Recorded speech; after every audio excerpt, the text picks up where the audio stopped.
Welcome to the Patriots Report, part of the Believe Network, presented by FanDuel. My name is Christopher Price, joined as always by my podcast partner, two-time Super Bowl champion Chris Hogan.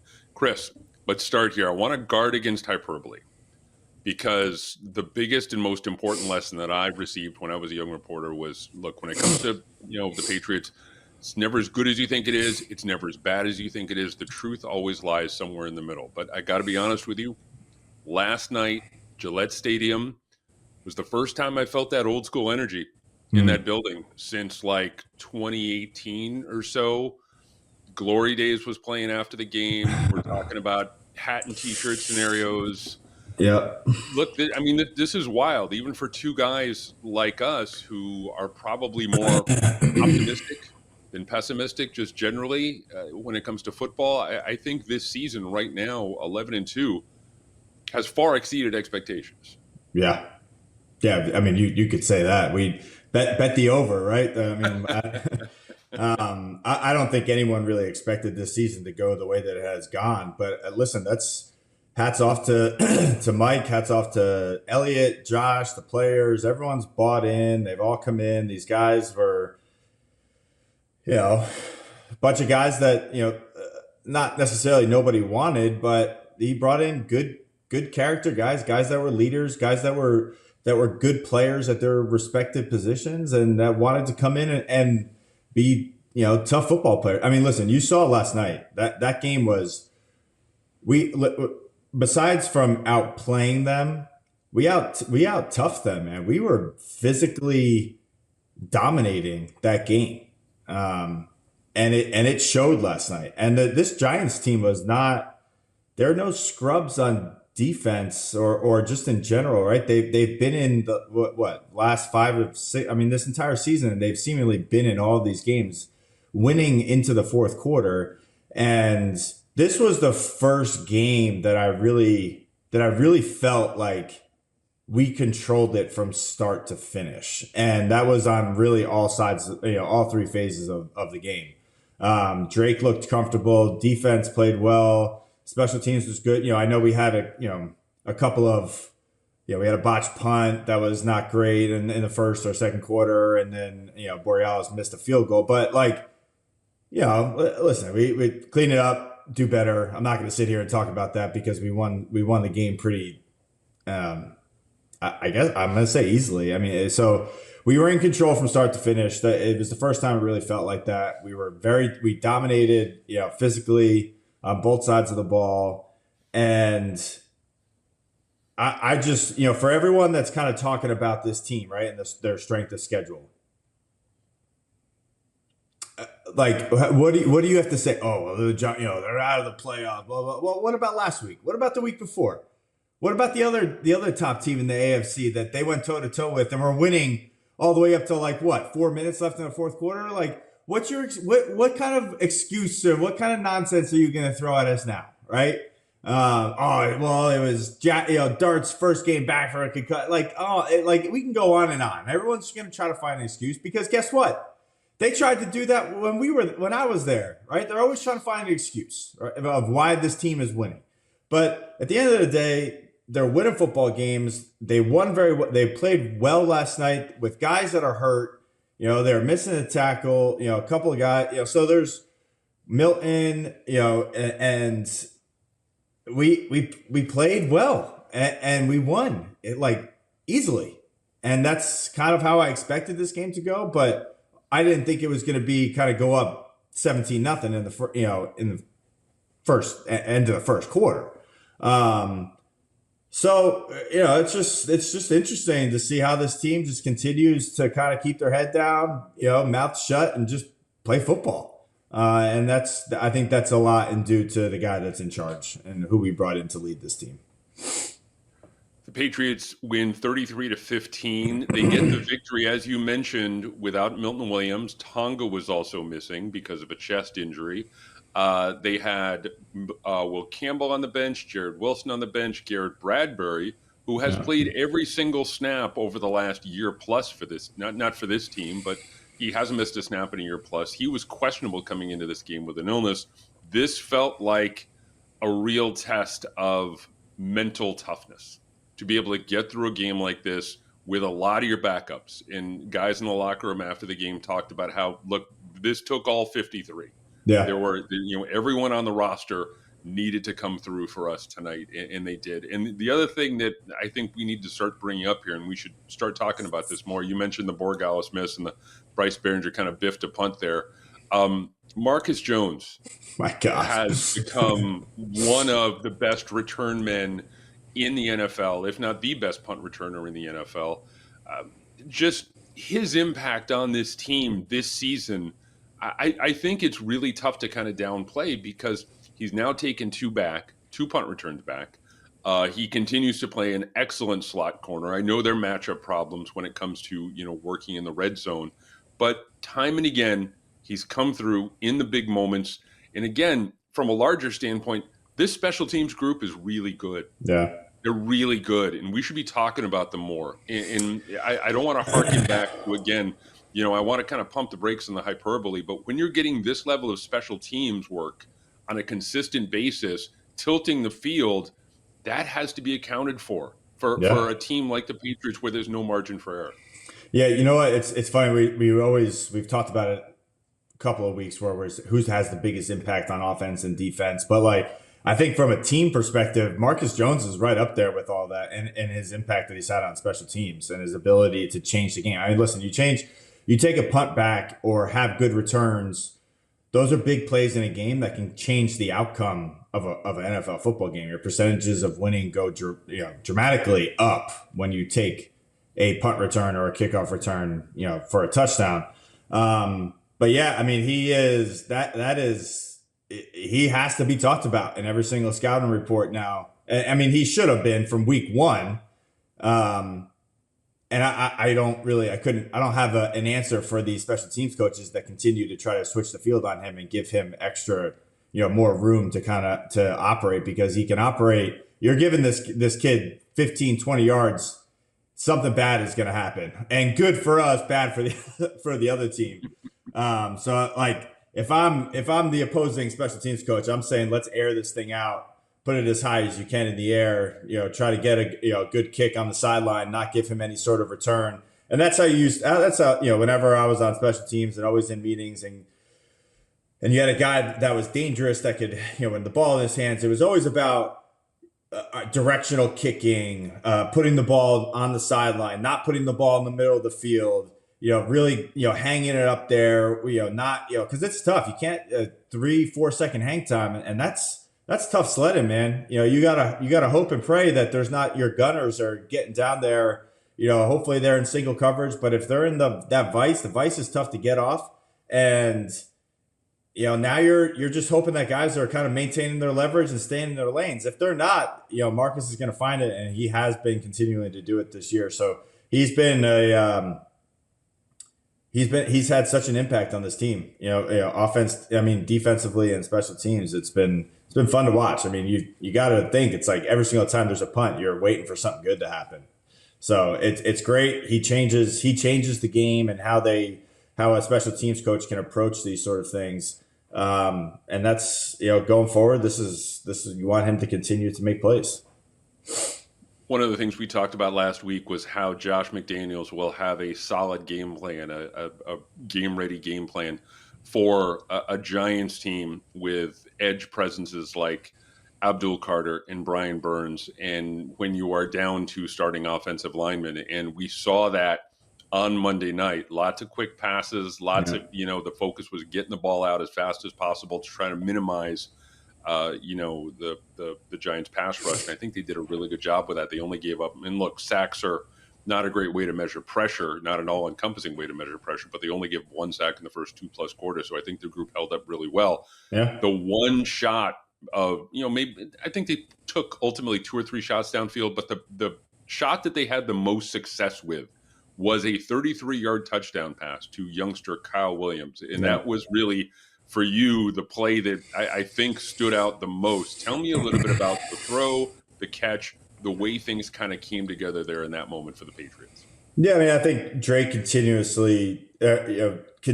to show off his ability to push the ball down the field. And his accuracy is something that really stands out. And I think it's standing out to a lot of people watching him as he throws the ball 20 plus yards down the field. He's really putting it only in spots that that his offensive players can make a play on the football. And he's clearly the best, if not one of the best, to be doing it this year, throwing the football.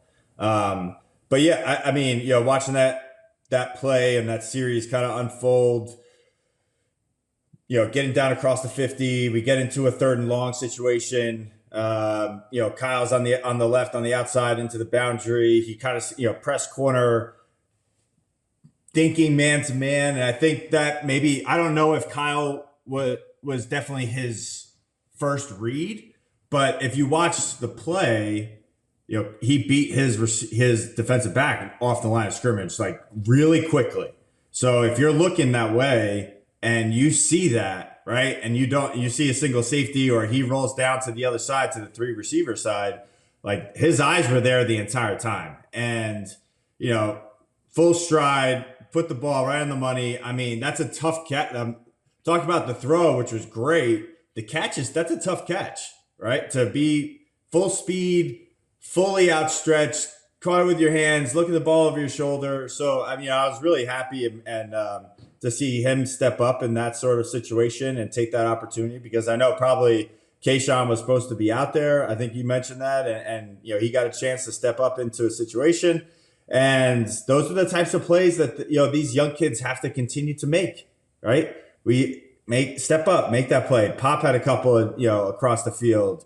You're not going to get 7, 8 targets in a game. You're going to show up. You're going to get maybe 1, 2, maybe 3. And if 2 of those passes are deep down the field and an opportunity to make get a big chunk play, you got to take advantage of it and make the most of it. And that's, making those plays at this point in the season for, where this team is heading, I think is huge for them. It's huge for Williams. It's huge for Drake to kind of have that trust to be able to think like, okay, like I can push the ball down the field to this kid and he's going to go up and make a play. And he has been, every single time the ball's been coming his way, he's stepped up. So I've really, that pass to me stood out. I thought that was a great throw and a great catch. The other one that stood out to me was the little touch pass in the red zone. It's a place that we've struggled, right, where we haven't been able to convert, into points, and again, we were big personnel where it's like all signs are pointing to us running the football. We have, extra offensive linemen in there. We got Ramondre in there, and Kayshawn was, he was down in tight, like he's going to block, and he runs a little, wide release fade. And those are tough passes, right? Because it happens fast. It's quarterback has to kind of make a split decision, whether it's going to be, all right, am I going to throw this into the corner and let him run underneath it? Am I going to throw it back shoulder? So like, that they clearly, that's something that we always worked on with Josh was red zone fades and throws. And those happen early on in training camp, one-on-ones, different situations. How are you going to, different guys, how does the different guy release and how does he get to corners? So Kayshawn, he did a really good job. You saw he was right into his route, took off right for the corner, got his release. And those touch passes are tough. I mean, he put it in a spot, like a little off or a little bit more and he doesn't catch it, a little bit off. And now all of a sudden the defensive back can turn around and try to make a play, but he didn't, man. He put it right over his shoulder. Again, Booty keeps showing up in these clutch situations, especially in the red zone.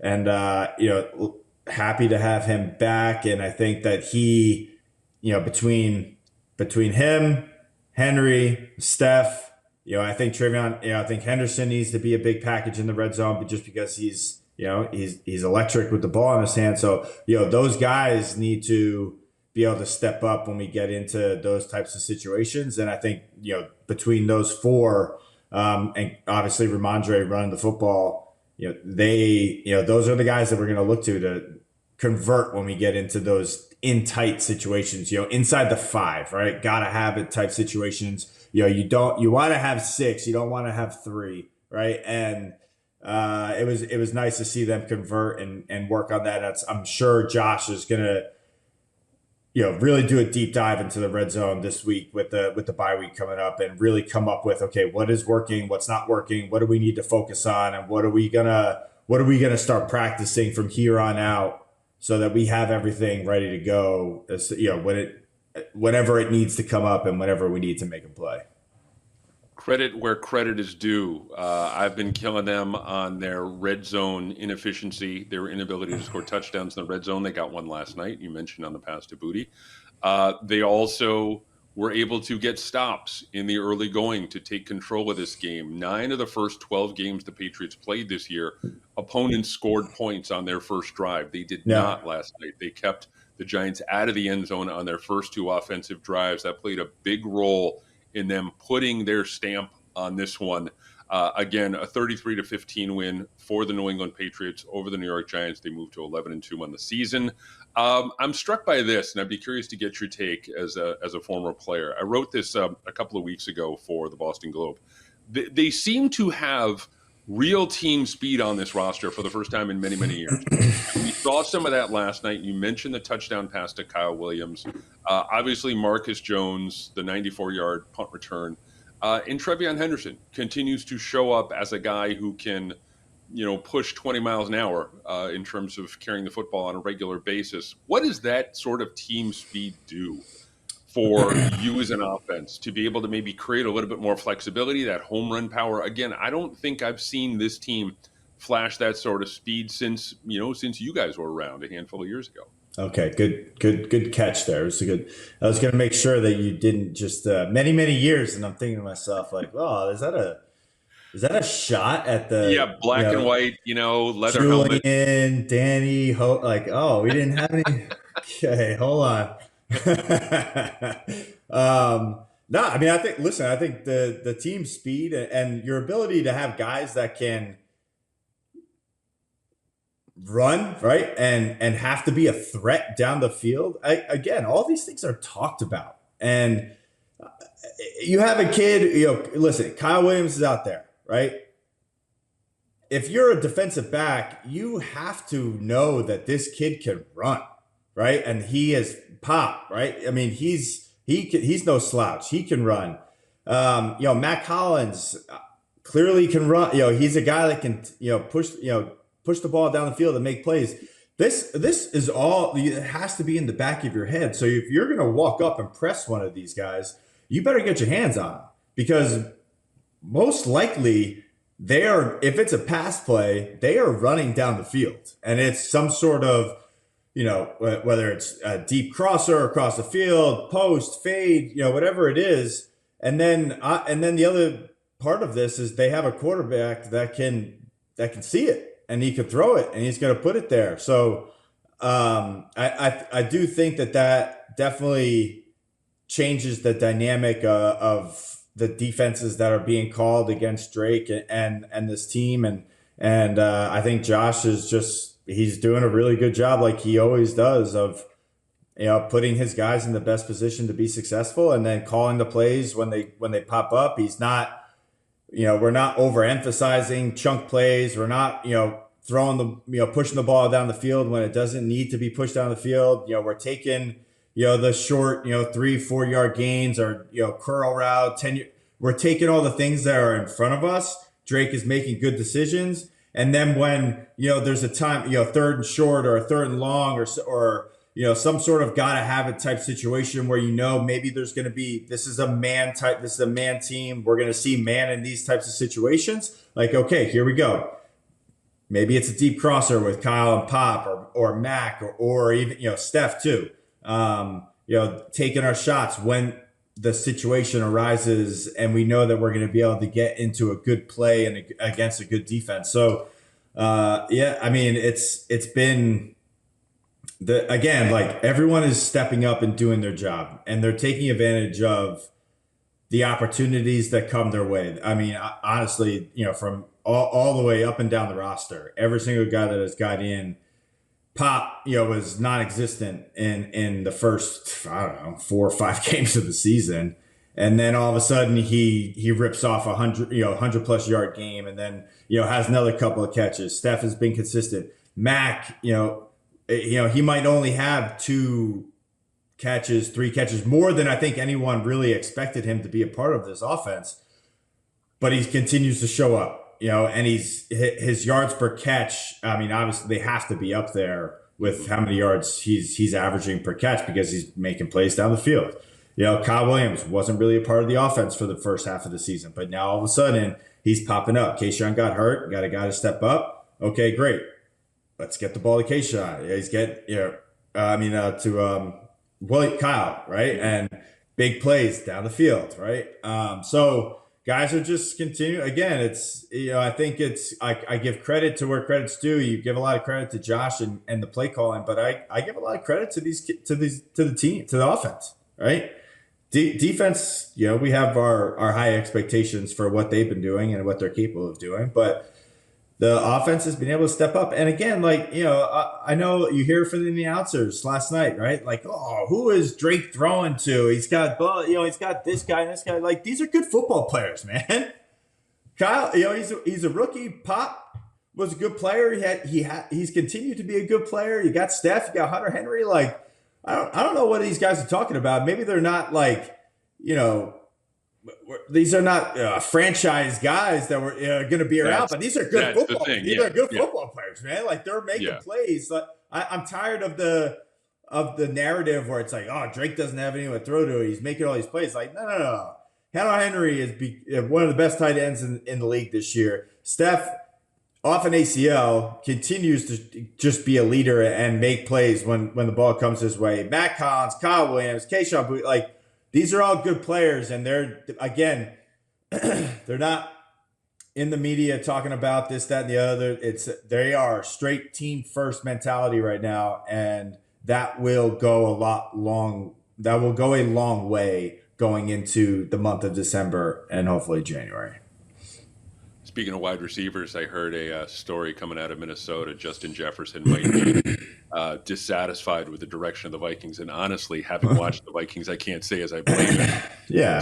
Started thinking about the possibility of Justin Jefferson in New England. The Patriots kind of, well, let's send a second to Minnesota. Let's send a second and a third to Minnesota and bring him here. Because you've said this before in the past, too, that we're reaching a point here, I think, with this quarterback where the quarterback is going to be a great salesman for this franchise, a great enticement for wide receivers come free agency. Look, but that's down the road. That's a whole, that's a story for, when we pod in, let's say, March before the start of free agency. So I'm curious. It was funny. I talked for that speed story. I talked to a bunch of guys in the locker room, and the consensus was the 4 fastest guys in the team: Trevion, Kyle, Brendan Schooler, and Marcus Jones. And Schooler's closing speed was described by one teammate as unsettling. It's like he's so. And he was another guy who was missing on Monday night against the Giants, and they were still able to get the job done on special teams. I'm curious, talking about speed. I knew you guys had quick guys on your team,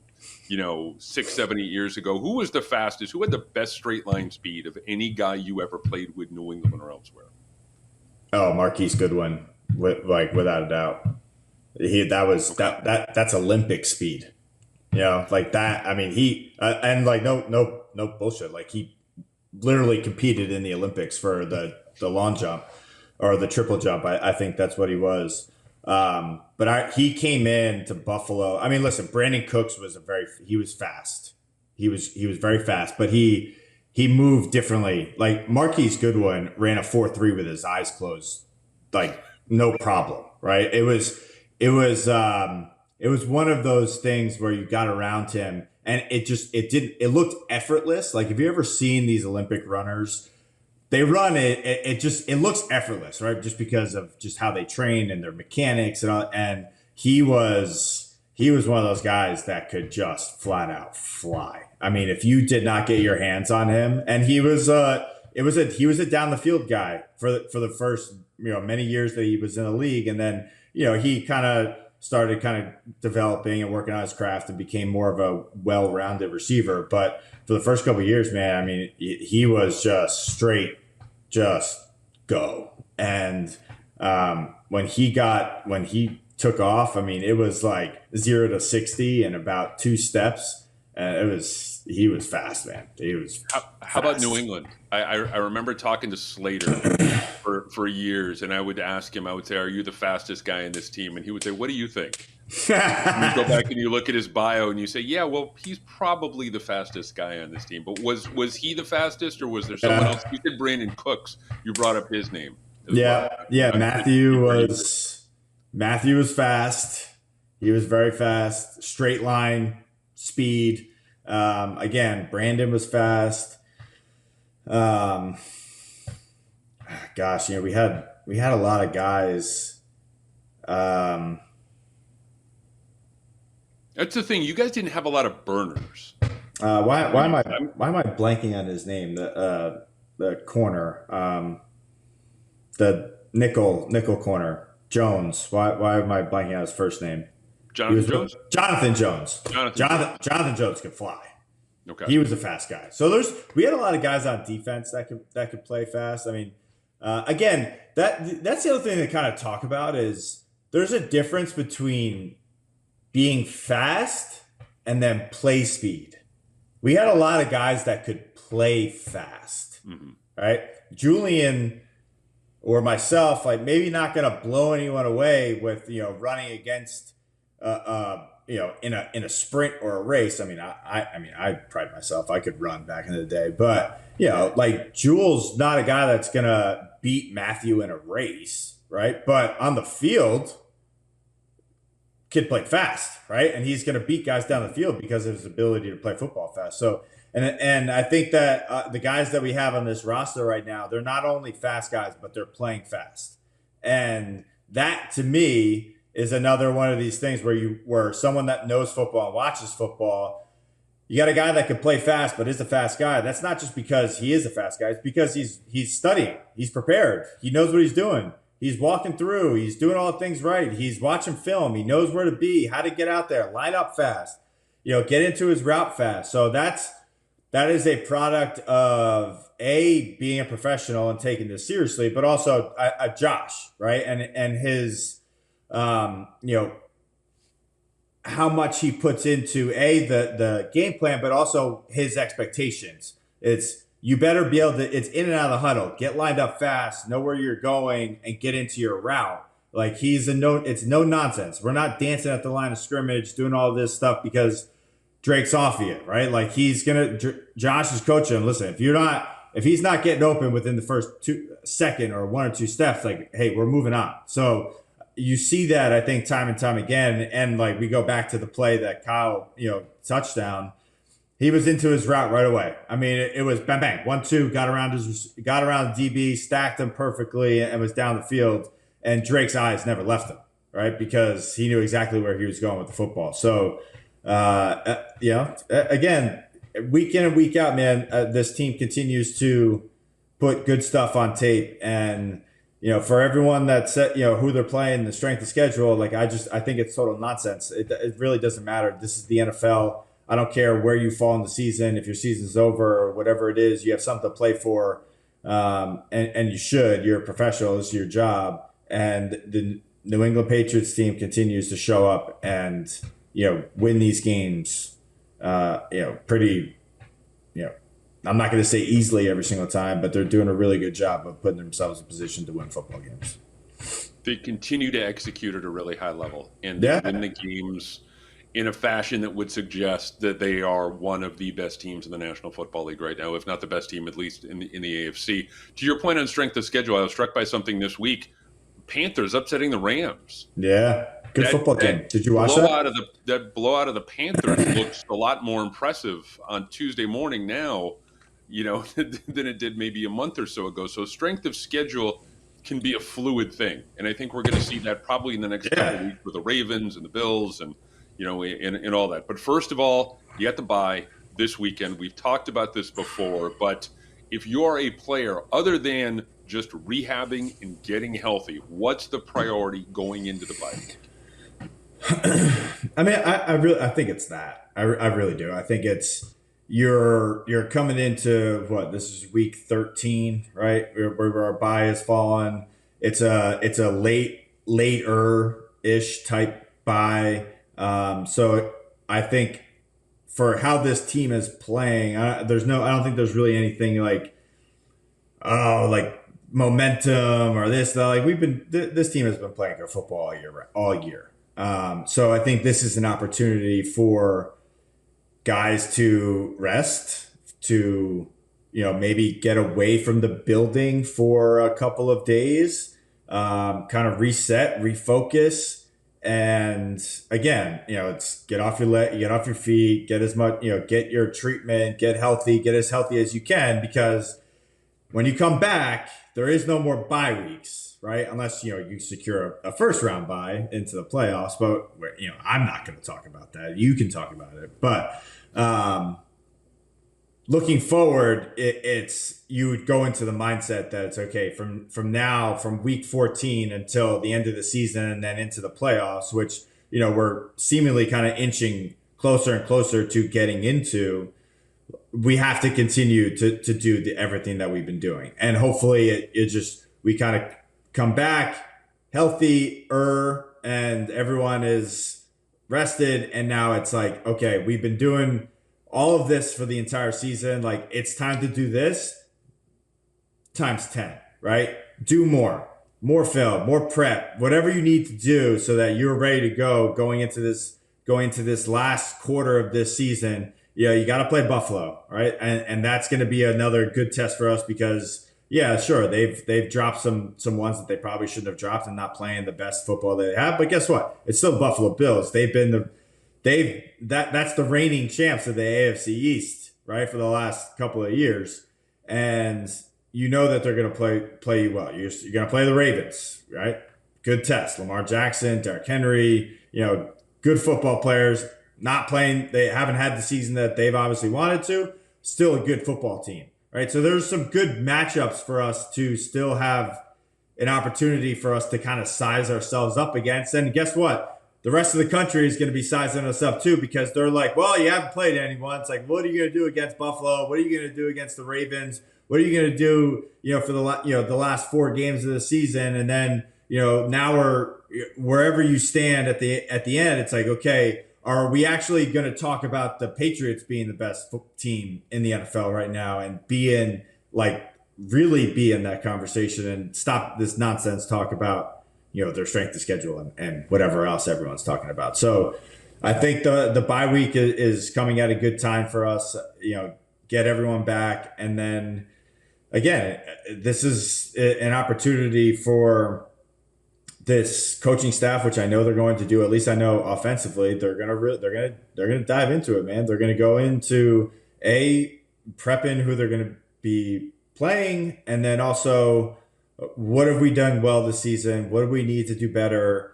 What's working for us? What is every single guy doing well individually? And let's put them in those types of positions and situations so that they can perform and make plays for us down the stretch.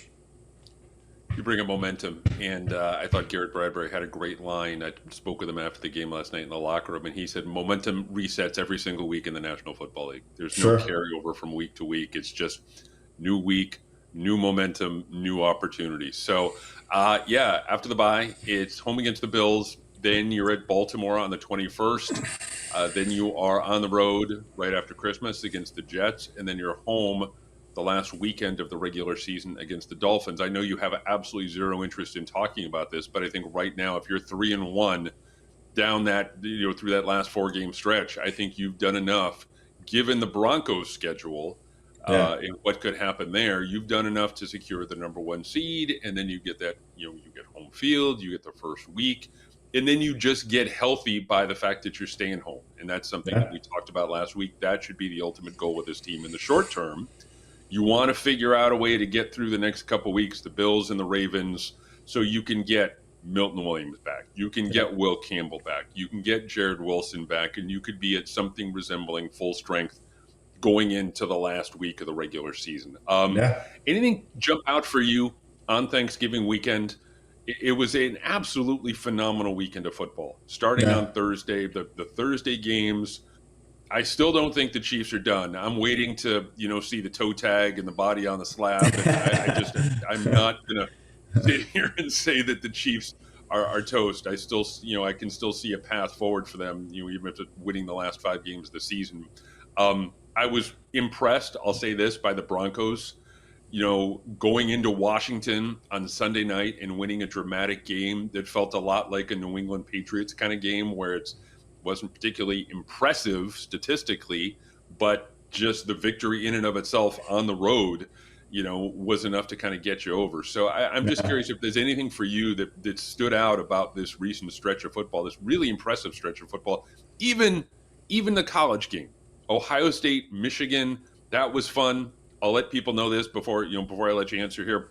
On Friday, there was a handful of us in the media workroom when Vrabel came in, and we had it on. We had the Ohio State Michigan game on. And you can see him kind of peeking over, checking things out. So I'm curious from your perspective if anything really stood out. I know you focused on it's just about us, it's just about the New England Patriots, but what impressed you, surprised you at all about Thanksgiving weekend in football?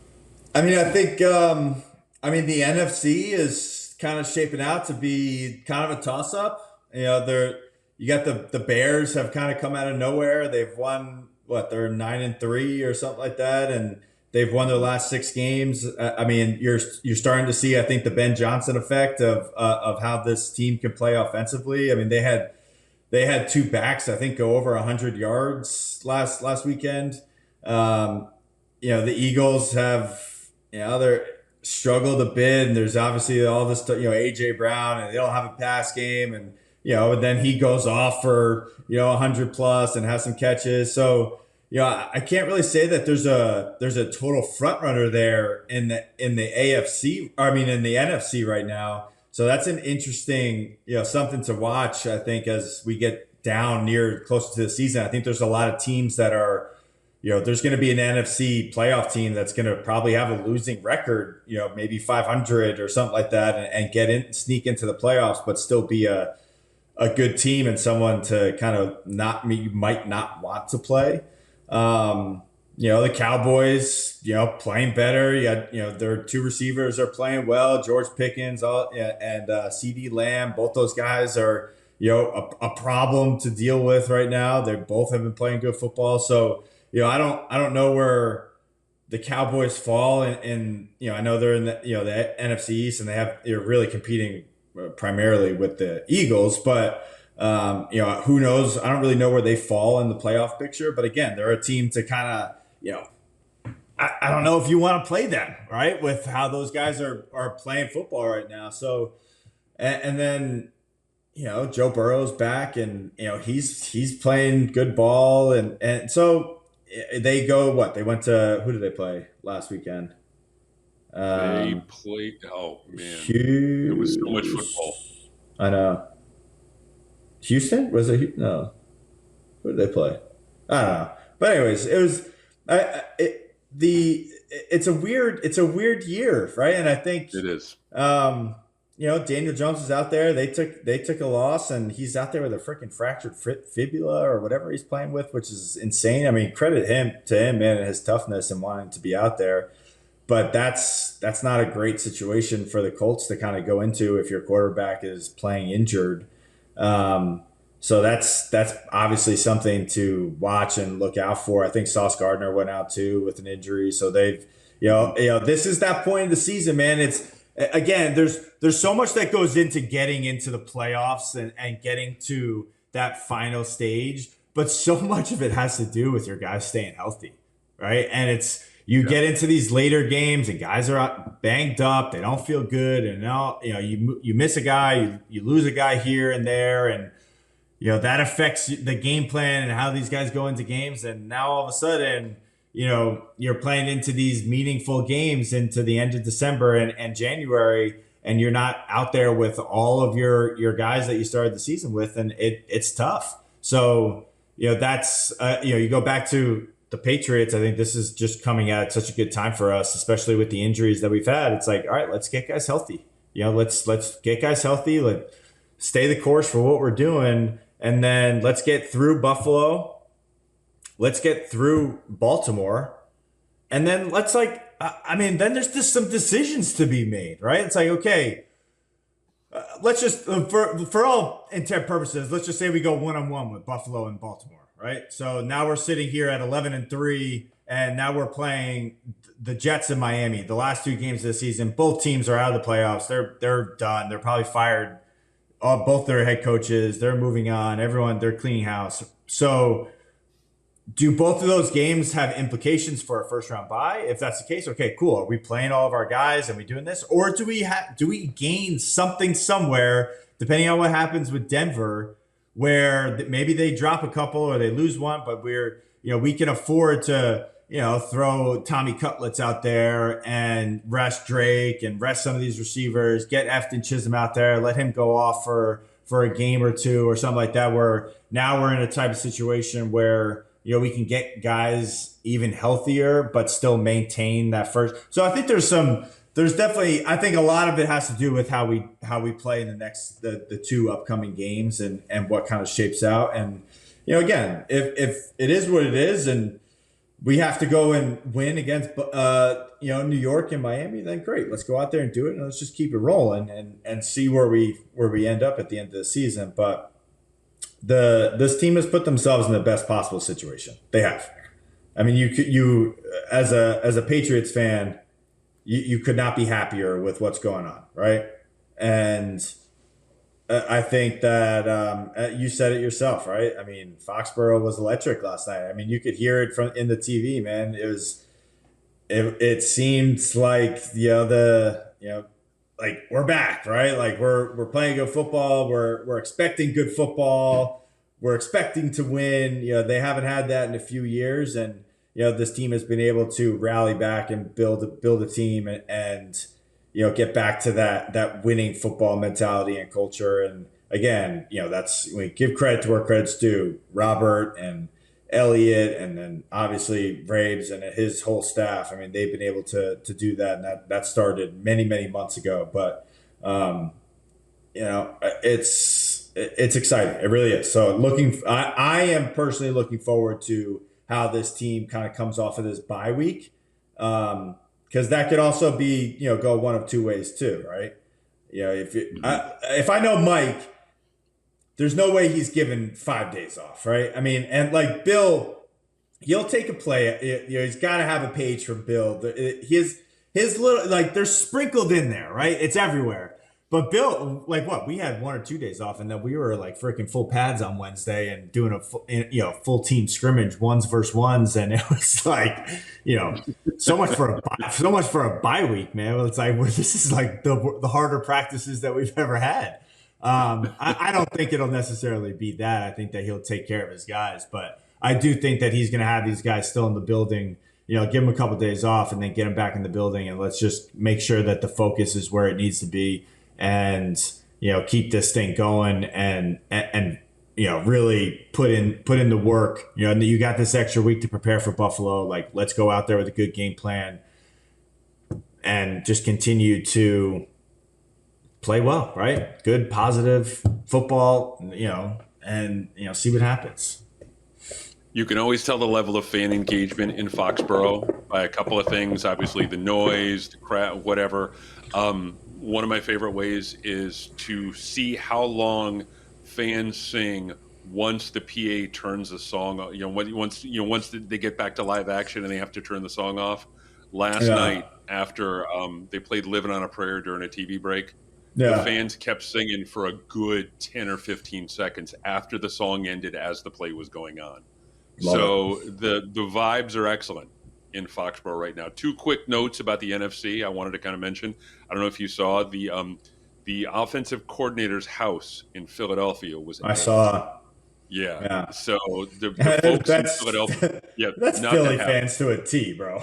Yeah, not that happy in Philadelphia. And then I love what the Bears are doing, and I'm really impressed. I think you're spot on about the Ben Johnson effect and Caleb Williams kind of ascending a little bit here. That NFC and the NFC West this year is phenomenal. Yeah, it's really, really good. The Seahawks, the Rams, even though they lost to Carolina, I'd throw the Niners there in the mix. Yeah. I think the NFC champion, there's a really good chance that the NFC champion comes out of the NFC West this year. And maybe we see a repeat of Super Bowl 49. Who knows? But that's down the road. There's see. I did see something interesting, and probably something to, Adam Thielen asked for a release from Minnesota. That would be I would probably kick I would kick the tires around on that one a little bit. I know that he wants to, there was talk this is like his last year and he wants to go and have a role in an offense, but you know maybe it's just an opportunity for him to come play on an 11-3 team. And I don't think that necessarily he's going to come in and have a dramatic role, but he could certainly develop in something where he's a veteran receiver. He knows how to get open. He can, probably learn an offense very quickly, and potentially be a guy that could add some more depth, right? Like, but again, that's like us talking about during the bye week. Let's not or during the trade deadline. Let's not really mess with the mojo too much. I don't know if he necessarily would screw that up, but I thought that was an interesting something that came across my feed. I was like, oh, that's interesting. It's like someone is going to take a chance and bring him in for a team that's not, he's not going to go play for a team that's not going to playoffs. Let's just be honest here. So he's looking to go play for someone that's looking to play into January. So it would be interesting to see if they make any calls on that one. Lots to think about here moving forward for this team into the bye week. Once again, the Patriots end up beating the New York Giants 33-15 to move to 11-2, first team in the NFL to win 11 games this year. We'll see if they can make it 12 in a couple weeks against the Bills and then go from there. Chris Hogan, as always, my friend, take care, and we will talk again very, very soon.